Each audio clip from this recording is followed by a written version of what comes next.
Hello Plenty trainers and assessors. It's my second video recording for session 5. Hello Shelley. Hi, how are you? Welcome back. Thank you. Did you have a nice little stretch? It was wonderful. Yeah, get some fresh air. Yes. Very beautiful day outside today. But I'm so happy to be here doing this with you. Yes, me too. So we're going to talk about active listening, verbal communication and non-verbal communication. And all of these skills are going to help us have effective and positive interactions in the workplace. Wonderful. So I know this is generally a really important work skill for people. Normally the top of the resume talks about, I'm a good communicator. Yes. So hopefully by the end of this, you can pop that on your resume that you're a great active listener. Yes. Very important. So basically, like we just mentioned, we're going to go over a bit of an introduction, so active listening, verbal communication, non-verbal communication, might do a little quiz, and then we'll just sum things up, a bit of a role play there as well. Okay, so just again, making sure that everything's, just move that water bottle away, making sure everything's clear, we don't have any trip hazards around us, our bags are all tucked away. Feel free please to just let me know if you need to have a break at any time, have some water, that's completely okay. You're comfortable in that chair? Yes. Yeah, not getting any neck strain, having to look to the left or the right, left for you? Yeah, Left. And then of course just being polite, courteous, respectful to each other. Okay, let's get into it. Okay. So, effective communication is important for every industry, but I think it's particularly important for caregiving and nursing, probably because we're so people focused, so client focused. We're talking to families, we're talking to clients. Sometimes our clients have disabilities, have hearing problems, can't talk properly, things like that. So it's definitely a skill that we need to make sure that we can do our jobs effectively. Absolutely. And then also outside of that, just making sure that we can appropriately talk to our colleagues. Lots of personalities in the workplace. Everyone's got different communication styles. They're all busy.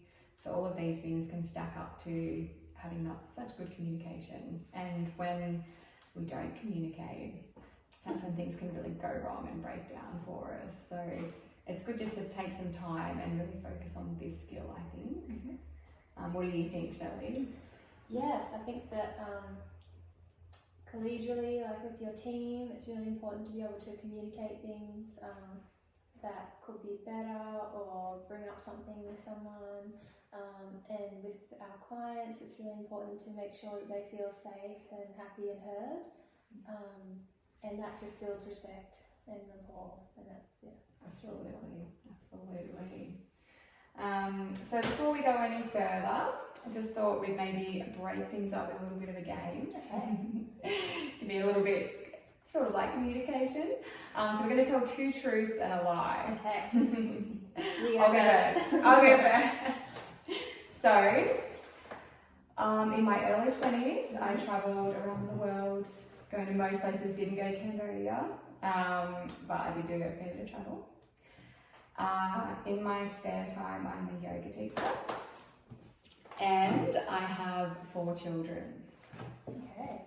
What do you think, Shelley? I think that the last one is a lie. 4 children. You've got me. Yeah, so good at this game. It's going to be You win a chocolate. amazing. Do we need I'm to going the same spill them way. out? You've got it. Both your favourites are at the top. You're lucky. Okay, your turn, my friend. Okay, I will say 1. I hiked Machu Picchu with a couple of 77. I almost was arrested in Ghana, and I went to the Eiffel Tower. I climbed up the Eiffel Tower in Paris. In Paris. Gosh, this is a tricky one. Isn't it? I believe Machu Picchu. Mm-hmm. I actually believe all of them. Let's go. Maybe Paris is the lie. Oh, good. Yes, it is. How Did did you put know? it last? And I put my lie last too. Interesting, So Machu Picchu, I've actually hiked Machu Picchu as well. Really? Wonderful. And I didn't know that you were a yoga teacher outside of class. That's awesome. So many things. Yeah. But with a 77-year-old couple, you hiked Machu I know, it's Picchu. amazing. And I just kept thinking about them when you were showing the last training we did with the falls risk. I thought, wow, they had the poles that kept them steady, but they were amazing. It just like goes to show if you really keep yourself healthy and do physical fitness, that you can. I know. I really struggled on that hike. Me too. And so I was at the back again. Oh my god, kind of embarrassing. I know. I feel like I tried to prepare myself. Like I did the 1,000 steps when I was living in Melbourne. I'm ready. It's the altitude though. It's the altitude, and it's like 10 times the 1,000 steps. It's a lot harder. That's so funny. But yeah, wow, that's so interesting. Thank you for sharing, Shelley. So obviously that's a little bit of a demonstration of communication, things you don't know about each other, and good active listening there. So we're going to dive into it.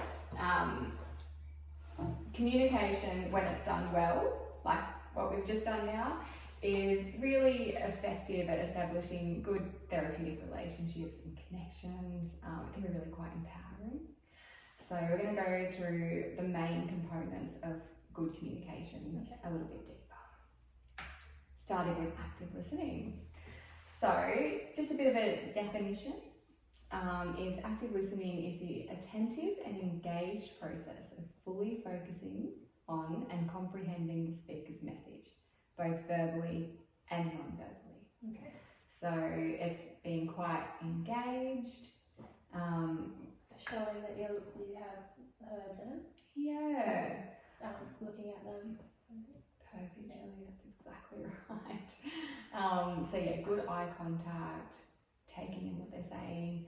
I know a lot of the time now we're very busy, so everyone's on the go, we're so quick. On the phone, the phone's the biggest one, I think, especially our generation and younger, just glued to the phone. So if we were having a conversation right now and I just said, oh, I'm just going to get my phone out, my phone, it's hard, you know. I'm often saying to my partner, are you really listening? Yeah. Yeah, I'm listening. Yeah, absolutely. Yeah. Tell me what I just said. Yeah. So active listening, being engaged, eye contact, no distractions, really listening. And it's really quite amazing when you start to do this, how much you realise you can take in and how interesting things can be and how much you can get out of conversations with people. And yeah, by doing this, you know, we are helping to establish rapport, and it helps our empathy because we're really listening, and then we can better feel what they're going through as well. Yeah. I've got a little video, maybe we'll have more luck this time, but we'll see.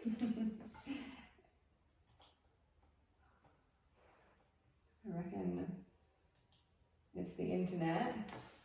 Okay, let's see if these technical issues. Okay, we've got backup plans. Yes, it's good that you're prepared. Here we go.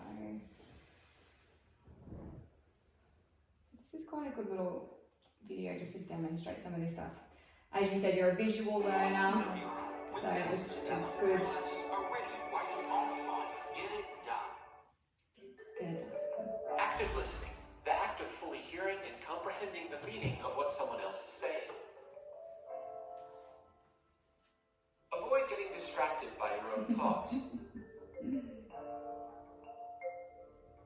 Focus on the speaker and topic instead. Yeah, that's better. Try not to interrupt the other person. Let them finish and then respond. Use door openers. These are phrases that show you're interested and keep the other person talking.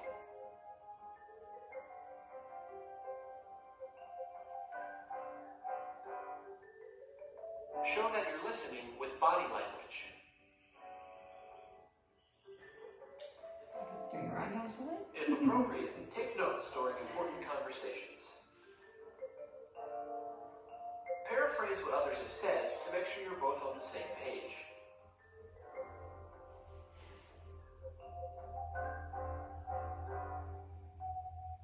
Thanks for listening. Cool. I like thought that one was funny. It's like, oh yes, that does happen sometimes. Someone's like, oh, I'm thinking about something else, and that person's talking, I've missed it. I've missed what they've said. I know, it's so easy to do. And then you have to pretty much say, oh, sorry, can you say that? And then try and cover it up that I was listening, I just missed it.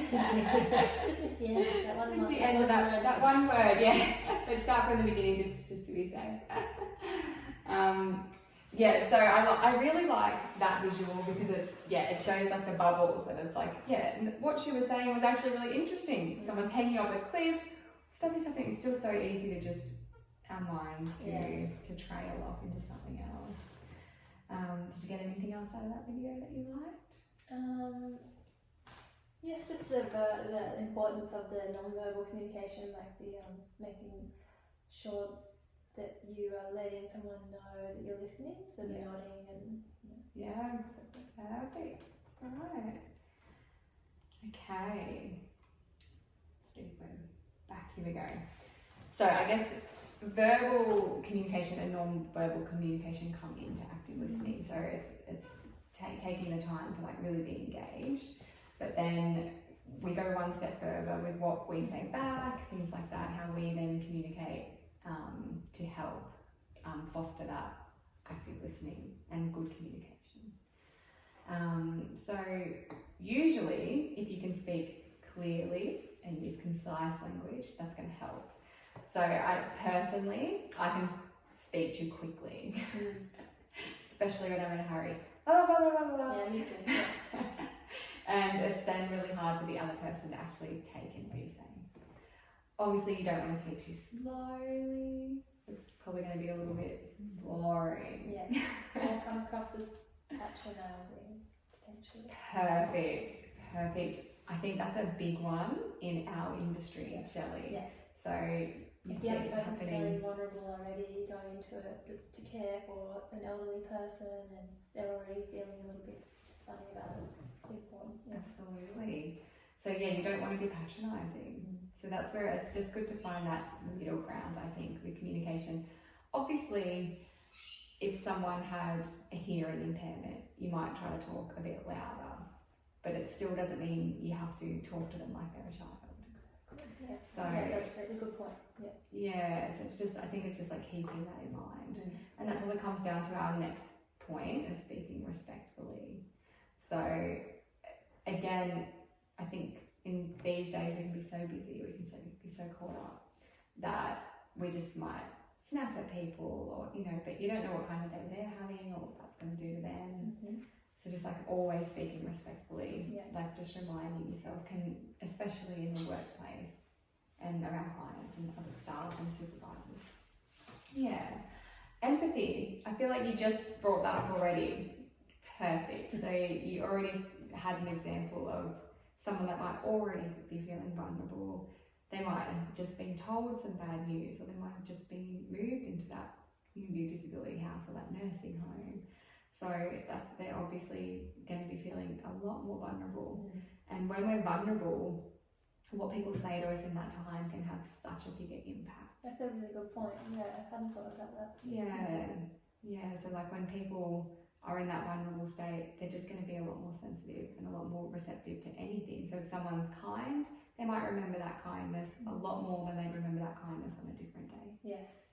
Same as if someone's unkind, not respectful, not using clear language, going too fast, that's probably going to stress them out, and then they might remember that.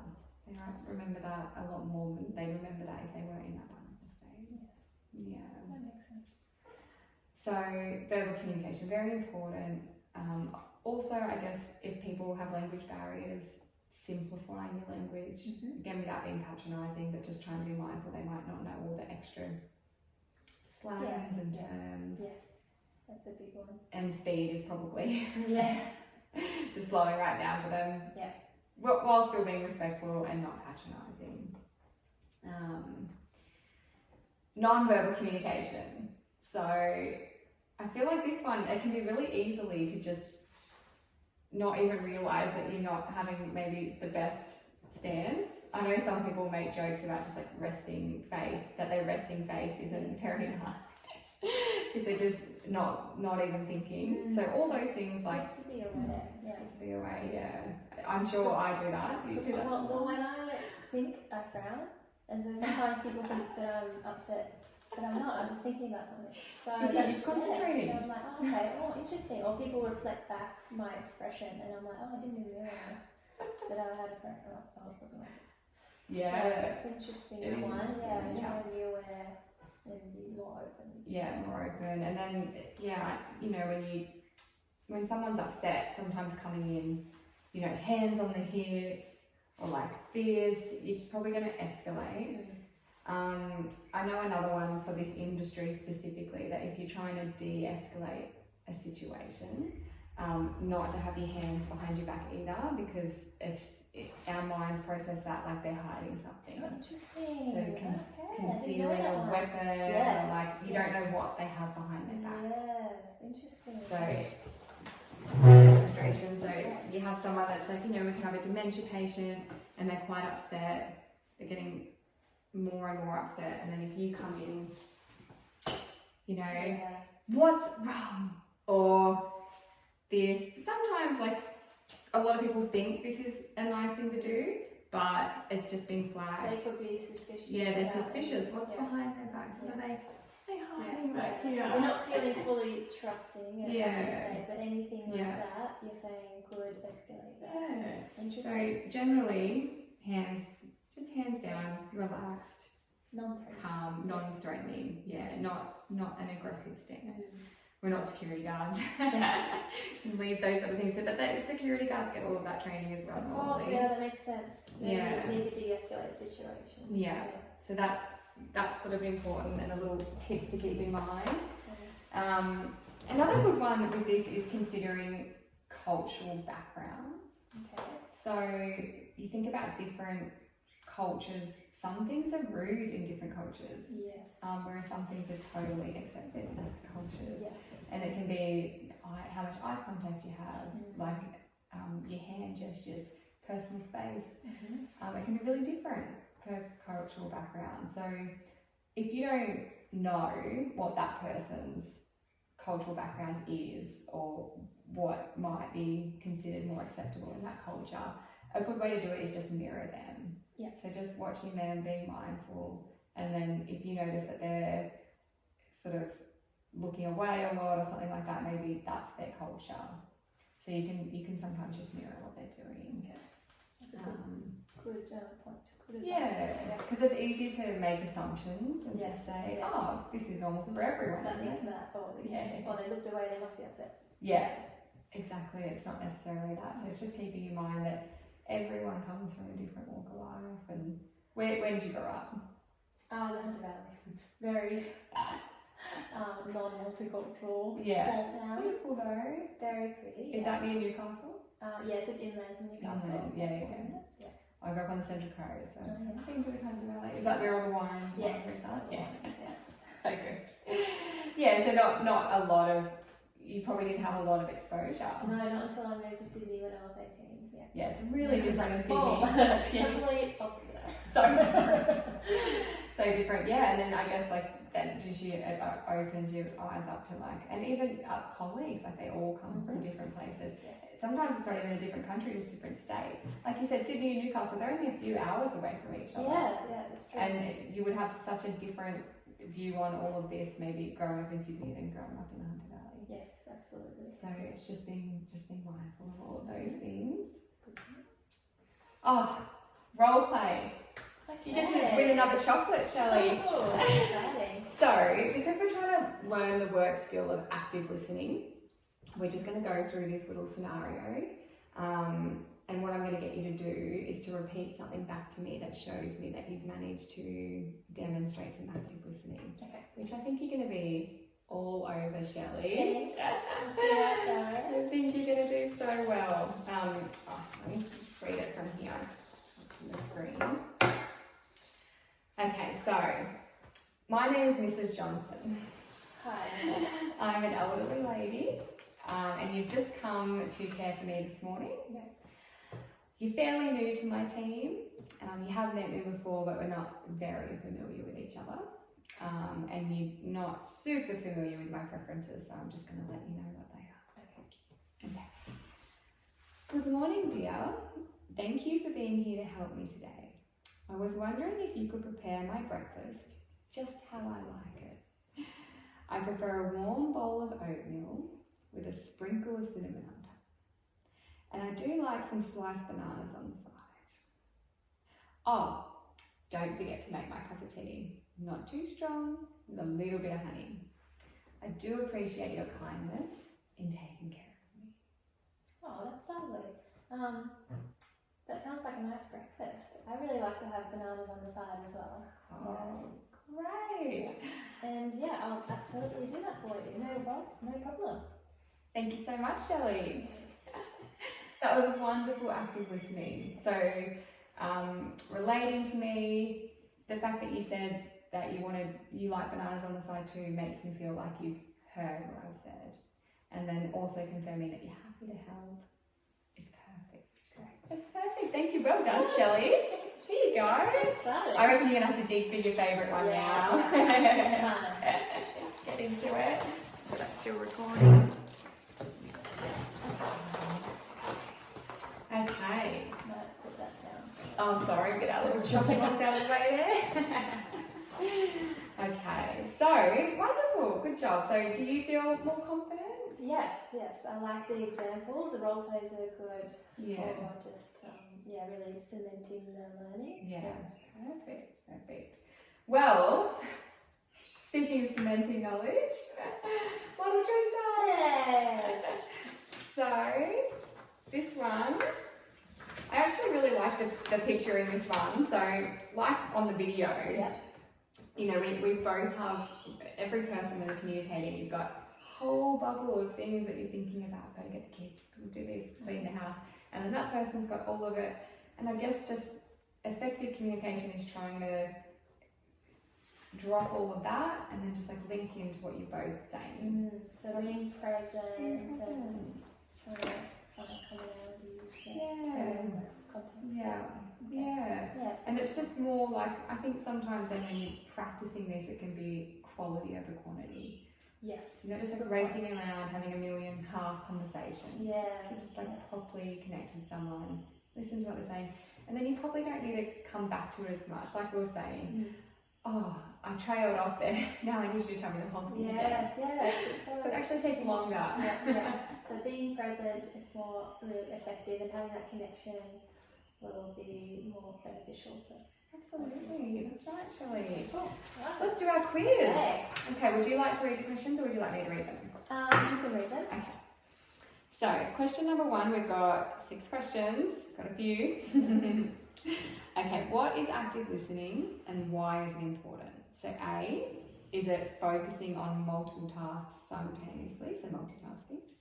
Is it B, fully focusing on the speaker's message, which you might be doing right now? Or is it C, ignoring the speaker's message? I won't be offended if you put C. Put B, fully focusing. Perfect. Although I was slightly multitasking when I did that. Okay, number 2, how can you demonstrate active listening in a caregiving support role? So you would be very good at this. Interrupting the speaker to ask questions. Give your full attention and summarising their thoughts, or multitasking while listening. Okay, I would go with B again. Perfect. Wow, B's are on a roll. Yeah. What if the next one's B? Okay, what are strategies for effective verbal communication in promoting respect and empowerment? So we've got A, using disrespectful language and tone. We've got B, speaking clearly and actively listening. Or is it C, ignoring the person's thoughts and opinions? I think it might be B again. Oh my gosh. Speaking clearly and actively listening. Perfect, thank you, Shelley. You can pop that down. Okay, number 4. How can empathy-based language contribute to a supportive environment? This is what we were talking about a bit earlier. So A, does it create distance and disconnection? Does it validate experiences and build trust? Or is it ignoring the person's emotions? I think it is validating experiences and building trust. You're dead on. Yes. Good job, Shelley. 4 out of 6. Oh my gosh, so good. Okay, why is non-verbal communication important in understanding emotions? So this question is talking to not necessarily what someone's saying, but interpreting their non-verbal cues. Okay. So does it have no impact on emotional understanding? Or does it provide context that helps interpret feelings? Or does it distract from understanding emotions? I think it provides context and helps interpret feelings. Yes, your thoughts are 100% correct, Shelley. It will definitely do that. So I think obviously if someone's saying, no, everything's fine, but they look really aggressive. There's a contrast there. Yeah, so you're like, oh, what could be happening there? But then again, you could be just concentrating. Okay, last question. How can you adapt non-verbal cues to cultural backgrounds and preferences? So, you could disregard cultural norms and use your own gestures. You could respect cultural norms and be aware of differences. Or you could just avoid all non-verbal communication altogether. I would go again with respect cultural norms and be aware of differences. Absolutely. Absolutely. Wonderful. Good job, Shelley. Thank you. Good job. And you all chocolated it out? Yeah, I'm good. You're good. Yeah, I was like, oh, I might not take any more. That's perfect. So, you've got all of them right. We can give you 6 out of 6. Yes. And I would say that you're a very effective communicator. Thank you. There's always more to do, There's more to always, learn, so I know. I appreciate this training. It's been enlightening. Do you have any clients that come from different cultural backgrounds? Yep. Clients from all over the world, really, and some non-verbal clients. So lots of different things to keep in mind there. That's really interesting, actually. So I guess, yeah, if a client is non-verbal, then you have to rely on all of these other To be things. hyper aware of their body language and behaviours. Yes. Yeah. And also just with staff as well. Staff are from different cultural backgrounds, so just things, just keeping in mind of what you're saying and how things could be different and celebrating differences. Yeah, that's a wonderful way to look at it. Yeah, I know sometimes we just don't like things that are different, but if you just slow down and give it time, it's normally that you can have really good connections, really interesting conversations. Absolutely. So yeah, it's really wonderful to celebrate those differences. Really well said, Shelley. So like always, summarise it, just to like really get it in there. I'm someone that needs to go over something a lot of times. Me So too. just- Yes, I love summaries. Summaries are great. So, as we know, effective communication is so important in this industry. It can be applied to so many different things. So, talking with your client, talking with colleagues, even something we haven't really touched on, but talking with allied health. So, going with a client to a GP appointment. You know, you're going to have to really actively listen there because, you know, a lot of the time it might just go straight over your head, and that's where maybe taking notes is appropriate. Things like that. So communication is just going to be so important for so many different aspects of your job. So it's a really important work skill to have, and to just, like you said, always improving on it, always getting better. But I think things like this, just going over it, practicing the work skill, and then going out and doing it, can be really effective. So active listening is a really important thing for building trust and connection. So it's not just making sure that I write down what the doctor said, but it's also you then building trust with your client and with the doctor, that everyone knows that you actually listening to what they're saying, you're interpreting it, you can then action it appropriately. Verbal communication, so just making sure it's clear, concise. We spoke about not talking too quickly, not talking too slowly, our volume being right, not being patronising to people. And that can just help with empathy as well. And you, again, raised a really good point just about people might be vulnerable. You never know what is going on for them. So just keeping that in mind. Verbal communication, we've just covered. So non-verbal communication, like you said, some people don't even have the ability to speak, so everything is non-verbal. Yeah. Usually you can use non-verbal cues in combination with what they're saying to get a full picture of what's going on, and you can also use it to help de-escalate situations or just show that you're listening, demonstrate something, really excited, you know, you can, it's hard not to move our bodies, like Yes. that's just part of what comes with our emotion, so it's just putting all of that together and being aware of your own non-verbal things that you're doing, which can be tricky. I'm learning too. Yes. And yeah, so basically putting all of this together, it can really just help enhance the type of caregiver you are, just to have more quality conversations and more quality interactions. And it all comes back to that person-centered care. So it's all about the client, the patient, the term you use. That's the most important thing. Absolutely. So even just having good relationships with colleagues, it spills over to create the atmosphere. Absolutely, so true. It's so important. It's in everything. Yes. It's in everything. Okay. Any questions, Shelley? No, I think that was all really clear. Yeah. And you did a good job. Great. Thank you. I think you did really, really well. I think you're a very effective communicator. I do have some feedback forms that we can fill out, but we can do that. Great. Yes. I'll be happy to do that. Thank you so much, Shelley. Cool, thank you. How are we going for time? Really great. Oh, beautiful.